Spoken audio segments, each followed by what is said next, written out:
독일 정부가 주력 전투 전차인 레오파드 A14대를 우크라이나에 지원키로 했습니다. 미국이 주력 전차 M1 에이브럼스 탱크 31대를 우크라이나에 지원하기로 한 이후 나온 독일의 결정입니다. 독일과 미국 정부가 주력 전차 레오파드 A14대와 M1 에이브럼스 31대를 우크라이나에 지원하면서 우크라이나와 러시아 전쟁은 또 다른 국면을 맞게 됐습니다. 올라프 숄츠 독일 총리는 25일 현지 시간 내각회의에서 독일이 유럽을 비롯해 전 세계 가까운 협력국들과 긴밀한 협의 끝에 우크라이나에 대한 군사적 지원을 강화하기로 했다고 밝혔습니다. 숄츠 총리는 이날 베를린에서 이 같은 결정은 우크라이나를 힘닿는 한 지원한다는 알려진 노선에 따른 것이라며 우리는 국제적으로 긴밀한 협의와 조율 끝에 행동한다고 말했습니다. 레오파드의 전차는 세계에서 가장 유명한 탱크 중 하나로 가장 큰 특징은 전투 중량이 55톤이나 되는 대형 해중 차량임에도 화력이나 기동력, 장갑 방어력 등을 균형 있게 갖추고 있어서 신뢰성이 뛰어나다는 점입니다. 미국의 M1 전차의 주포로도 채용된 라인메탈사의 128강포, MTU-4의 출력 1500마력, 액체 냉각식 디젤 엔진, 세라믹과 방탄 강판을 결합시킨 복합 장갑 등을 채용하고 있습니다. 독일의 레오파드 전차를 따라잡으려 한국은 전차 기술에 많은 연구와 투자를 했고 마침내 레오파드를 능가하는 K2 전차를 양산한 것입니다.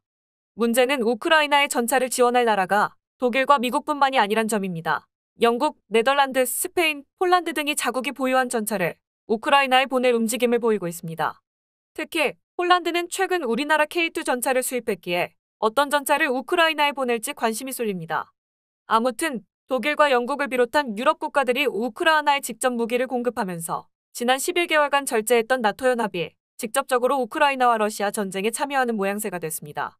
러시아는 펄쩍 뛰고 있습니다. 드미트리 페스코프 크렘린궁 대변인은 다른 전차들과 마찬가지로 불타버릴 것이라며 정면으로 비판했습니다.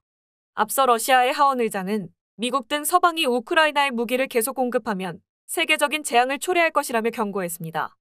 갸체슬라프 볼로딘 러시아 하원 의장은 지난 22일 자신의 텔레그램에 키이우 정권에 공격용 무기를 전달하는 것은 세계적인 재앙으로 이어질 것이라고 글을 올렸습니다. 그는 서방의 우크라이나 무기 전달에 더 강력한 무기를 사용하는 러시아 보복으로 이어질 것이라고 경고했습니다. 문제는 우크라이나와 러시아 전쟁이 나토 연맹과 러시아 전쟁으로 확전되면 북한은 러시아의 무기와 자국 군인을 보낼 수 있고 그동안 절제하던 중국도 러시아를 지원할 가능성이 있습니다. 아울러 러시아가 나토 연합군의 파상 공세에 밀린다면 그동안 공언해왔던 전술핵 혹은 전략 핵을 사용할 수 있다는 점이 우려됩니다. 양측의 지도자가 물밑 접촉하면서 전쟁을 끝내고자 하면 되겠지만 지금으로선 미국이나 영국, 우크라이나, 러시아 모두가 강대강 대결 국면으로 가고 있어 향후 우크라이나 전쟁이 어떤 양상으로 번질지 예측 불가능하다는 전문가의 의견이 많습니다. 따라서 대한민국은 전혀 엉뚱한 방향에서 우크라이나와 러시아 전쟁의 파고가 덮칠 수 있다는 것을 명심하고 그 어느 때보다 국방안보에 관심을 기울이면서 군사력 강화에 집중해야겠습니다.